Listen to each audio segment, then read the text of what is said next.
کراچی کا حال تو جا کر دیکھیں، 3.5 کروڑ لوگوں کی آبادی کا شہر، پاکستان کا معاشی ہب، پاکستان کا کوئی ضلع، کوئی تحصیل اور کوئی گاؤں ایسا نہیں ہے جس کا تعلق کراچی یا کراچی کے لوگوں سے نہ ہو، منی پاکستان ہے۔ اب آپ بھی یہاں مردان اور نوشہرہ کے جو لوگ آئے ہوئے ہیں، مجھے یقین ہے کہ کوئی ایسا فرد بھی نہیں ہوگا جس کا کوئی ریلیشن شپ کراچی میں کسی فرد کے ساتھ نہیں ہوگا۔ ہر جگہ لوگ ملتے ہیں، وہاں رہے ہیں، وہاں پڑھے ہیں، وہاں کام کیا ہے، وہاں ہمارے عزیز رہتے ہیں، رشتہ دار رہتے ہیں، منی پاکستان ہے۔ اور اس کا حال یہ کیا ہوا ہے کہ اسٹیبلشمنٹ نے وہاں پر سسٹم مسلط کیا ہوا ہے ہم پر۔ ایک تو بارشوں کا سسٹم ہے نا، اور ایک کرپشن کا سسٹم ہے، زمینوں پہ قبضے کا سسٹم ہے۔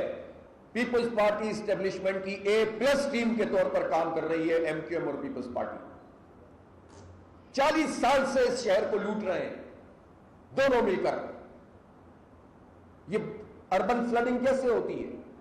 یہ اربن فلڈنگ ایسے ہوتی ہے کہ کروڑوں اور اربوں روپے برساتی نالوں اور ان کے جو راستے ہیں ان کی صفائی نہیں ہوتی، اور کاغذوں میں لکھ دیا جاتا ہے کہ جناب یہ ہم نے صاف کر لیے۔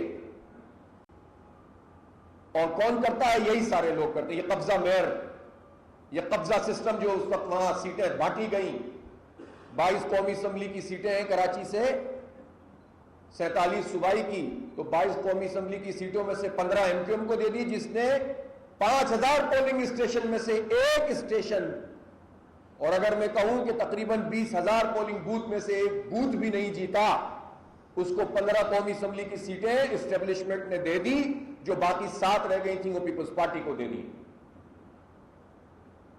اور پھر ان کی ریزرو سیٹیں ملا کر اور حیدرآباد کی سیٹیں ملا کر مسلط کر دیا۔ اب مل کر لوٹ رہے، کھا رہے، 80% تک کرپشن کا ریٹ ہے۔ کیسے روکیں گے یہ اربن فلڈنگ؟ نالے یہ صاف نہ کریں برساتی، سڑکیں یہ بنائیں نہ، جو 2 سال کا پروجیکٹ ہے وہ 15 سال میں ہوتا ہو، اور اس شہر کو جو منی پاکستان ہے، جو آدھی ایکسپورٹ کرتا ہے، جو 60% سے زیادہ ریونیو جنریٹ کرتا ہے، جو سب سے زیادہ ٹیکس دیتا ہے، پورے پاکستان کا ٹیکس ایک طرف ہوتا ہے، کراچی کا ایک طرف ہوتا ہے، 42% انکم ٹیکس دیتا ہے کراچی، اس کے لوگ، اور اس کا عالم یہ ہے کہ ایسے لوگ مسلط کر دیے ہیں زبردستی، جو ایک سسٹم کے نام سے وہاں کام کر رہے ہیں۔ اور آرمی چیف صاحب نے فرمایا تھا کہ ہم سسٹم کا خاتمہ کریں گے، لیکن سسٹم کو تو اور مضبوط کر دیا گیا، اسلام آباد میں جا کر بٹھا دیا گیا۔ مزید طاقتور وسیع تر قومی مفاد میں پیپلز پارٹی اور MQM کو مسلط کیا ہوا ہے۔ یہ وسیع تر قومی مفاد کس کا قومی مفاد ہے؟ پاکستانی قوم کا مفاد تو نہیں ہے، یہ پاکستان کے لوگوں کا مفاد تو نہیں ہے، یہ سندھ کے لوگوں کا مفاد تو نہیں ہے، یہ شہر کراچی کے لوگوں کا مفاد تو نہیں ہے۔ تو پھر سوال تو پیدا ہوگا اور جواب ان کو دینا پڑے گا جنہوں نے بیڑا غرق کیا ہوا ہے پاکستان کی معیشت کا اور معاشی حق کا۔ لانے والوں کو بھی جواب دینا پڑے گا، کیوں یہ جعلی میئر کیوں بیٹھا ہوا ہے وہاں پر، یہ قبضہ میئر کیوں بیٹھا ہوا ہے؟ مینڈیٹ تو جماعت اسلامی کا تھا، مسلط یہ کیسے ہو گیا؟ کس فنومینا کے تحت ہو؟ کیسے سیٹیں چھینی گئیں؟ کیوں ٹریبونل کام نہیں کرتے؟ کیوں الیکشن کمیشن ایک بالکل جیب کی گھڑی اور ہاتھ کی چھڑی بنا ہوا ہے؟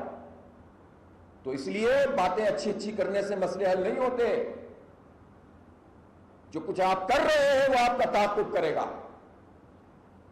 اس لیے ہم یہ سمجھتے ہیں کہ جو کچھ بھی کراچی میں کل ہوا ہے، پورا شہر ڈوب گیا ہے، تو اس کی ذمہ داری ان سب لوگوں پر عائد ہوتی ہے۔ کون نہیں کرتے اس شہر کو جو پورے پاکستان کے لیے ایک زبردست قسم کی حیثیت رکھتا ہے؟ یہ جو صوبہ خیبر پختونخوا ہے، میں نے ابھی بنیر اور باجوڑ کا دورہ کیا، ٹھیک ہے وہاں پر کلاؤڈ بسٹ ہوا، آسمانی بجلی گری، ہم اللہ تعالیٰ کی پناہ مانگتے ہیں کہ اللہ تعالیٰ ہمیں محفوظ رکھے ان تمام آفات سے، لیکن آپ کو پتہ ہونا چاہیے کہ ایک گلوبل وارمنگ جسے آپ کہتے ہیں، پوری دنیا کا ٹیمپریچر تبدیل ہو رہا ہے، ماحولیات کا یہ موضوع ہے، تو اس پہ حکومتیں کیا کر رہی ہیں؟ انہوں نے کتنا اپنا مقدمہ پیش کیا ہے؟ پوری دنیا کی بڑی بڑی طاقتیں یہ گلوبل وارمنگ کا سبب بن رہی ہیں، ان طاقتوں کو جنہوں نے پوری دنیا کی معیشت کو قبضہ کیا ہوا ہے، مغربی ممالک خاص طور پر امریکہ، اور یورپی ممالک، یہ ان کی ذمہ داری ہے کہ اس گلوبل وارمنگ کے نتیجے میں جو ماحولیاتی تبدیلیاں ہو رہی ہیں اور اس کے نتیجے میں جو اس کلائمیٹ چینج کے نتیجے میں یہ سب کچھ ہو رہا ہے، اس میں اس کو اوور کم کرنے کے لیے اپنا کردار ادا کریں. اور پاکستان جیسے ملکوں کی حکومتوں کی یہ ذمہ داری ہے کہ وہ فنڈز بھی حاصل کریں اور اس کے مطابق کام بھی کریں. لیکن پرابلم یہ ہے کہ پاکستان میں اس وقت جو موسمیاتی سسٹم موجود ہے، گلے سڑے ریڈار، شمالی علاقہ جات جو سب سے زیادہ سینسٹیو ہیں، یہ جو موسمیاتی الرٹ ہے یہ ہوتا اور کم از کم چند گھنٹے پہلے لوگوں کو پتہ چل جاتا کہ آپ کچھ نہیں کر سکتے تو جان تو بچائیں اپنی اور علاقہ خالی کر دیں. تو اس سے یہ جو سینکڑوں کی تعداد میں اموات ہوئی ہیں اس سے بچ سکتے تھے ہم. یہ حکومتوں کی نااہلی ہے. میں اس موقع پر جب پوری قوم پریشانی میں ہے سیاسی پوائنٹ اسکورنگ کی بات نہیں کرنا چاہتا. الحمدللہ جماعت اسلامی کے رضاکار بنیر میں بھی موجود ہے، باجوڑ میں بھی موجود ہے، سوات اور شانگلہ میں بھی موجود ہیں، گلگت بلتستان میں بھی ہیں، کل کراچی میں بھی ہیں. اور ہم نے جماعت اسلامی کے سب لوگوں سے کہا ہے کہ وہ اس وقت والنٹیئر کریں اپنے آپ کو. اور میں آپ تمام کارکنوں سے بھی یہ کہنا چاہتا ہوں کہ اس وقت پارٹیوں کی مقابلے بازی کی بات نہ کریں آپ. میں آپ کے توسط سے پاکستان کی ہر جماعت کے ہر کارکن سے یہ کہتا ہوں کہ اس وقت خدمت کا موقع ہے. آپ کی جماعتیں اگر میدان میں موجود نہیں ہیں تو آئیں آپ ہمارے ساتھ مل کر کام کریں. جب انتخاب آئے گا تو اس وقت دیکھیں گے. اور سیاست بازی کے طور پر کرتے رہیے گا. اس وقت میں سارے کے پی کے نوجوانوں سے کہہ رہا ہوں، چاہے وہ پی ٹی آئی سے تعلق رکھتے ہیں، نون سے رکھتے ہیں، کسی بھی جماعت سے رکھتے ہیں، کہ وہ جماعت اسلامی کے کارکنوں کے ساتھ مل کر والنٹیئر بنے اور لوگوں کی خدمت کریں، لوگوں کو بسانے کی بات کریں، ریہیبلیٹیشن پہ بات کریں. ابھی تک کچھ باڈیز نہیں ملی ہیں، پریشانی والی بات ہے.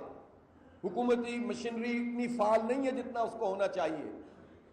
ایکسپوز ہو جاتی ہے ہر حکومت، 12 سال سے حکومت میں ہو اور اس کے بعد یہ صورتحال ہو کہ آپ فوری طور پر ریسکیو کے لیے وہ پراپر اقدامات نہ کر سکیں، ریلیف نہ پہنچا سکیں، ریہیبلیٹیشن تو بعد کی بات ہوتی ہے. تو اس لیے اس وقت میں یہ کہتا ہوں کہ پی ٹی آئی ہو یا کوئی اور پارٹی ہو، اس کے تمام یوتھ سے، تمام نوجوانوں سے یہ گزارش کر رہا ہوں کہ وہ جماعت اسلامی کے کارکنوں کے ساتھ مل کر الخدمت کے والنٹیئر بنیں اور لوگوں کی خدمت کریں. آپ اپنا جو بھی سیاسی ذہن رکھتے ہیں ہمیں اس سے کوئی غرض نہیں ہے. جب آپ ہمارے ساتھ سیاسی طور پر بھی آنا چاہیں گے تو ہم آپ کا استقبال کریں گے. اور انشاءاللہ جماعت اسلامی یہ صلاحیت رکھتی ہے کہ وہ سب نوجوانوں کو لے کر چل سکتی ہے اور انہیں پازیٹیو کام پہ لگا سکتی. کسی سے پوچھا نہیں تھا ہمارے رضاکاروں نے، جیسے ہی حالات خراب ہوئے کود پڑے. ہمارے نوجوان خود شہید ہو گئے لوگوں کی خدمت کرتے ہوئے، انہیں ریسکیو کرتے ہوئے. اللہ تعالیٰ انہیں جنت میں اعلیٰ مقام عطا فرمائے. اور میں پوری قوم کے نوجوانوں سے کہتا ہوں کہ جماعت اسلامی آپ کو کسی نیگیٹو کام پر نہیں لگانا چاہتی، ہم مثبت طریقے سے آپ کو ساتھ لے کر چلنا چاہتے ہیں.